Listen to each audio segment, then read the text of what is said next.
How to use time warp in sequencer.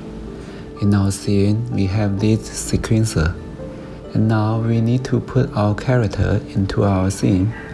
We drag the character into a sequencer, and now we add the animation.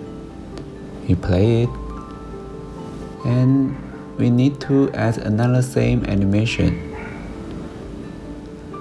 Okay, we drag it into the same track.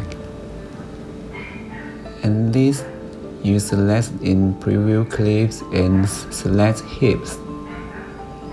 Also, you can hold down the Alt key and drag the mouse. This is another way to copy the same animations in sequencer. Okay,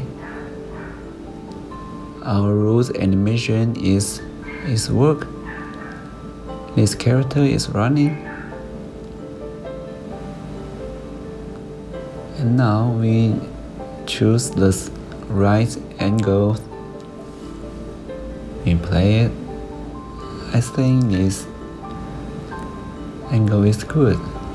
Okay, we add the time work in select the plane ray curve. We add the key, another key. Okay, here maybe is 0.2. You can see our character is running slower. Yeah, that's it. Thanks for watching. See you next time.